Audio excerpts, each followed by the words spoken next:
કે 2027 સુધીમાં સરકારને કાં હા પાડવી પડશે ને કાં ના પાડવી પડશે એવા પ્રકારનું એક આંદોલન શરૂ થયું છે. તમારા ઘર સુધી પણ આ ગાય માતાનું આંદોલન આવશે. તમારા પાસે આવી એક પત્રિકા આવશે જેમાં કોઈ વ્યક્તિ, કોઈ સંત, કોઈ ટ્રસ્ટ, કોઈ મજહબ, કોઈનું નામ નથી. આ એક રચનાત્મક ગૌ સેવા છે અને આમાં ગાય અધિષ્ઠાતા છે અને એના ધર્મરૂપ ભગવાન નંદી છે. અને આવું આખા ભારત વર્ષમાં શરૂઆત થઈ ગઈ છે. અને આ એપ્રિલ મહિના સુધી એક એક ઘરે ઘરે, એક એક ગામડે ગામડે, એક એક ગૌશાળાના ગૌ ભક્તો દ્વારા આ તમારા સુધી પહોંચશે. કાન દઈને સાંભળજો. અને આવી વાત તમારા કાને પડે તો તમે એમાં સમર્થન આપજો. અને સમર્થનમાં તમારે પૈસો નથી આપવાનો, રૂપિયો નથી આપવાનો.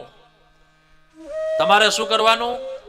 બોલે તમારા ક્ષેત્રના જેટલા ગૌ ભક્તો એકત્રિત થાય એટલા બધા જ ગૌ ભક્તોને સાથે તમારે ભળી જવાનું અને તમારા તાલુકાની જે મામલતદાર ઓફિસ છે ત્યાં જ્યારે આવેદન પત્ર આપવામાં આવે આપણા આ આવતા એપ્રિલ મહિના પછી,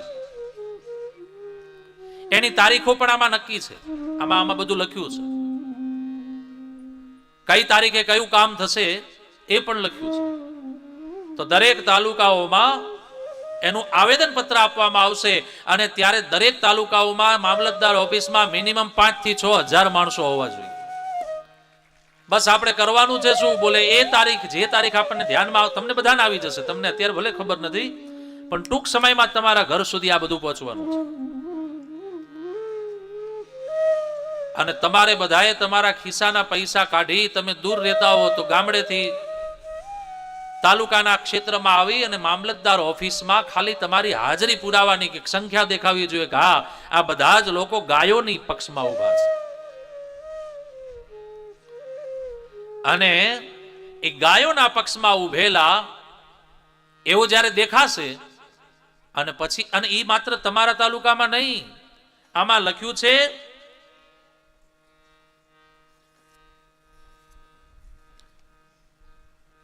આખા દેશના 5000 થી વધારે તાલુકાઓ જે છે એ બધા જ તાલુકાઓમાં એક જ તારીખે એક જ સમયે આ પત્ર આપવામાં આવશે.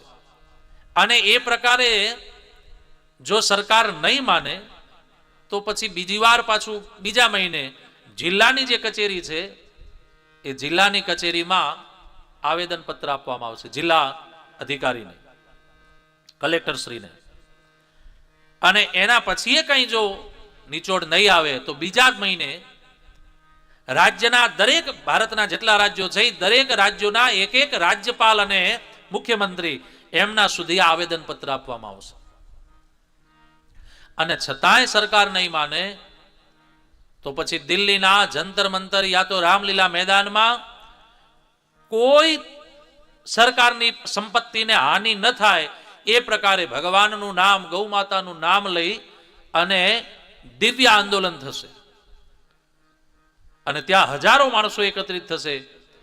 અને પછી સરકાર તરફથી શું નિચોડ આવે છે, અને 2027ના 15મી ઓગસ્ટ પહેલા જો સરકાર કંઈક માની લે અને ગૌ માતા રાષ્ટ્રમાતા ઘોષિત થઈ જાય તો આપણા બધાનું પરમ ભાગ્ય છે. અને જો ન થાય તો એના માટે આગળની જેટલી રણનીતિ છે એ રણનીતિના માટેની સંપૂર્ણ તૈયારી આપણા દેશના ગૌ ભક્તોની છે. બસ આપણે એટલી જ વાત કરવાની, આપણા ઘરમાં બેઠા બેઠા આપણે ગાય માટે વિચારીએ અને આપણા તાલુકામાં, આપણા જિલ્લા સુધી આપણે આપણી સંખ્યા બતાવીએ. એટલે આ પત્રિકા તમારા સુધી આવશે. આને બરાબર વાંચજો. અને તમને એમ લાગે કે આ પત્રિકા મારી પાસે એક આવી છે પણ મારે 300-500 માણસોને દેવી છે, તો આમાં છેલ્લે એક નંબર લખ્યો છે. એ નંબર ઉપર તમે મેસેજ કરશો કે ભાઈ આ પત્રિકાની PDF અમને મોકલો, એટલે એ તમને આખે આખો આનો ફર્મો મોકલશે અને તમે તમારા ત્યાં ગમે ત્યાં પ્રિન્ટ પણ કઢાવી અને તમે પણ બીજા ગૌ ભક્તોને આપી શકો છો. આવું એક આખું રચનાત્મક ગૌ આંદોલન થવા જઈ રહ્યું છે.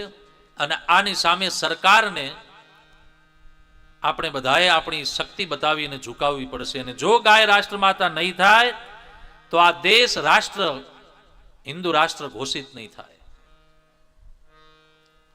કારણ કે દુનિયાના નકશા ઉપર 100 થી વધારે દેશો ઈસાઈઓના છે. દુનિયાના નકશા ઉપર 50 થી વધારે દેશ મુસ્લિમોના છે.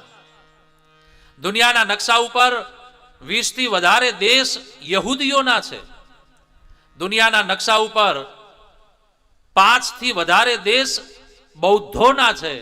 જ્યારે દુનિયાના નકશા ઉપર એક એવું રાષ્ટ્ર છે ભારત, જેમાં આટલા બધા હિન્દુઓ હોવા છતાં હજુ હિન્દુ રાષ્ટ્ર ઘોષિત નથી થયું.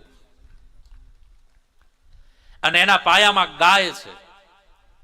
જો ગાય રાષ્ટ્રમાતા બનશે તો હિન્દુસ્તાન બનશે.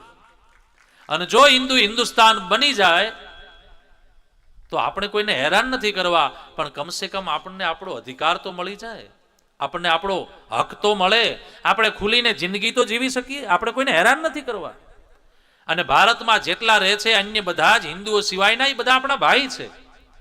અત્યારે પણ આપણે એવી જ રીતે એમની સાથે વ્યવહાર કરીએ છીએ અને આવતા ભવિષ્યમાં પણ એવી રીતે